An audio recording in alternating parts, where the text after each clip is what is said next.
আল্লাহ রসুল সাল্লাল্লাহু আলাইহি ওয়াসাল্লাম বলেন, ইগতানিম খামসান ক্বাবলা খামসিন। পাঁচটি জিনিস আসবার আগে পাঁচটি কাজ করাকে বিরাট সম্পদ মনে করো। আল্লাহ রসুল সাল্লাল্লাহু আলাইহি ওয়াসাল্লাম বলছেন যে শাবাবাকা ক্বাবলা হারামিকা।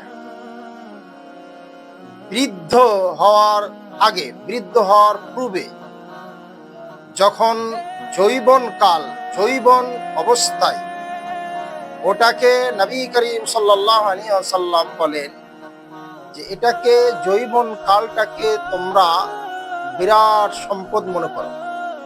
যৌবন কালে যে কাজটা করতে পারবা, যে জিনিসটা করতে পারবা, বৃদ্ধ কালে সেই কাজটা তোমাদের ক্ষমতা হবে না। ইবাদাতের হিসাবে হোক, দুনিয়ার অর্থনীতিকের হিসাবে হোক, দুনিয়ার যত কাজ আছে সেটাতে হোক, আল্লাহর ইবাদতের সঙ্গে হোক, যৌবন কালটাকে মহান আল্লাহ রাব্বুল আলামিন অত্যন্ত পছন্দ করেন। সেই সময় যদি বান্দা যদি আল্লাহর কাছে গিড়গিড়ায়, বান্দাকে যদি ডাকে, তা আল্লাহ তাআলা অত্যন্ত পছন্দ করে। নবী করিম সাল্লাল্লাহু আলাইহি ওয়াসাল্লাম বলেন যে তোমাদের যৌবন কালটাকে তোমরা বিরাট সম্পদ মনে করো। তারপরে নবী করিম সাল্লাল্লাহু আলাইহি ওয়াসাল্লাম, এটা এক নম্বর হলো। দুই নম্বর, আল্লাহ রাসূল সাল্লাল্লাহু আলাইহি ওয়াসাল্লাম বলছেন ওয়া সিহহাতাকা ক্বাবলা সাকামিকা। আল্লাহ রাসূল সাল্লাল্লাহু আলাইহি ওয়াসাল্লাম বলছেন রোগাক্রান্তর আগে, যখন তুমি সুস্থ থাকো, যখন ভালো থাকবা, তোমাকে কোনো অসুখ আসবে না, রোগাক্রান্ত থেকে যখন তুমি বেঁচে থাকবা, সেই সময় তোমার সুস্থ শরীরটাকে তুমি সেটাকে বিরাট সম্পদ মনে করো। আবার নবী করিম সাল্লাল্লাহু আলাইহি ওয়াসাল্লাম বলেন যে তিন নম্বর, ওয়া গিনাকা ক্বাবলা ফাকরিকা। আল্লাহ রাসূল সাল্লাল্লাহু আলাইহি ওয়াসাল্লাম বলছেন, একজন লোককে উপদেশ দিচ্ছেন, নসিহত করছেন, ওয়া গিনাকা ক্বাবলা ফাকরিকা।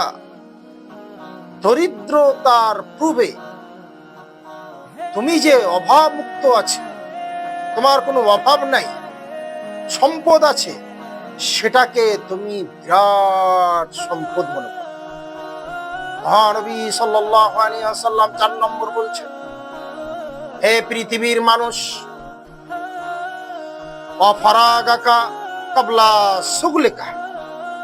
নবী করিম সাল্লাল্লাহু আলাইহি ওয়াসাল্লাম বলছেন যে ব্যস্ততার পূর্বে যে অবসর টাইমটা আছে, যে সময়টা আছে, সেটাকে বিরাট সম্পদ মনে করো। তারপরে নবী করিম সাল্লাল্লাহু আলাইহি ওয়াসাল্লাম 5 নম্বরে বলছেন ওয়া হায়াতাকা ক্বাবলা মাউতিকা।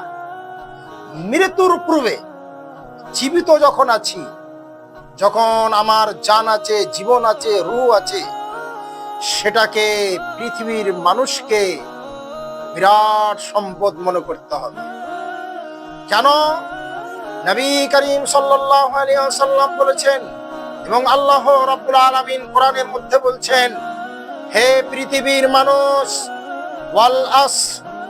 আল্লাহ রাব্বুল আলামিন সময়ের কসম খেয়ে বলছেন, হে মানব সম্প্রদায়, তোমাদের নিকটে, তোমাদের কাছে সময় এত দামি, যেই সময়ের রব্বুল আলামিন এত দামি, সেই সময়ের কসম খেয়ে বলছেন, যেটা যত দামি, আল্লাহ রব্বুল আলামিন হচ্ছেন সবচাইতে বড়। আল্লাহ রব্বুল আলামিন সেই মর্যাদার সেই কসম খেয়ে বলছেন, সেই সময়ের কসম খেয়ে বলছেন যে তোমরা সময়কে অপচয় করিও না। পৃথিবীতে নবী করিম সাল্লাল্লাহু আলাইহি ওয়াসাল্লাম বলেন, হে পৃথিবীর মানুষেরা, সব চাইতে পৃথিবীতে নিয়ামত, দামি জিনিস কি? সব থেকে দামি জিনিস হচ্ছে সময়। মাননীয় সম্মানিত সম্প্রদায়, যদি সময়ের দাম না থাকে, তাহলে আপনার প্লেন আছে 3টা 20-তে, আপনি যদি 4টার সময় যান, তাহলে আপনার প্লেনের টিকিটটা ব্যর্থ হয়ে গেল, অনর্থ হয়ে গেল, বেকার হয়ে গেল। তাহলে মহানবী সাল্লাল্লাহু আলাইহি ওয়াসাল্লাম বলছেন এত গুরুত্ব সময়ের, এত গুরুত্ব সময়ের। তাই নবী করিম সাল্লাল্লাহু আলাইহি ওয়াসাল্লাম বলছেন নিয়ামাতানে মাগবুনুন ফীহিমা কাসীরুম মিনান নাসি আস-সিহাত ওয়াল ফারাগ। আল্লাহ রাসূল সাল্লাল্লাহু আলাইহি ওয়াসাল্লাম বলেন যে দুটি নিয়ামত এমন যার ব্যাপারে বহু মানুষ ধোঁকার মধ্যে আছে। সে দুটি নিয়ামত হলো, একটা হলো আপনার সেই শরীর, একটা হলো সেই অবসর, একটা হলো টাইম। মহান নবী সাল্লাল্লাহু আলাইহি ওয়াসাল্লাম বলেন কিয়ামতের দিনে কোনো বান্দার পা ততক্ষণ পর্যন্ত সরবে না যতক্ষণ না তাকে তার আয়ু প্রসঙ্গে প্রশ্ন করা হবে। সে যে তা কিসে ক্ষয় করেছে তার আয়ু। মহানবী সাল্লাল্লাহু আলাইহি ওয়াসাল্লাম বললেন হে পৃথিবীর মানুষ, তোমরা সময়ের গুরুত্ব দাও, সময়টাকে তোমরা অপচয় খরচা করিও না, সময়টাকে তোমরা ব্যর্থ করিও না। কেননা রব্বুল আলামিন কাল কিয়ামতের কোটে এই সময়ের ব্যাপারে আপনাকে আমাকে 5টি জিনিসে প্রশ্ন করবে যে তুমি তোমার আয়ু কিসে তুমি ক্ষয় করেছো। আল্লাহ রাব্বুল আলামিন আবার কোরআনের মধ্যে ঘোষণা করছেন আফা হাসিবতুম আন্নামা খলাকনাকুম আবাসাও ওয়া আন্নাকুম ইলাইনা লা তুরজাউন। হে পৃথিবীর মানুষ, তোমরা কি মনে করেছিলে যে আমি তোমাদেরকে অনর্থ সৃষ্টি করেছি, বেকার সৃষ্টি করেছি? আল্লাহ তাআলা বলছেন বেকার সৃষ্টি করিনি। একটা উদ্দেশ্য আছে, একটা মাকাসিদ আছে, একটা ইচ্ছার কারণে আমাদেরকে সৃষ্টি করেছেন। শুধু পৃথিবীতে আমরা খাবো আর দাবো, ঘোরাফেরা করব, খেলকুদ করব, এই জন্য আমরা পৃথিবীতে আসিনি। একটা ইচ্ছা, একটা উদ্দেশ্য।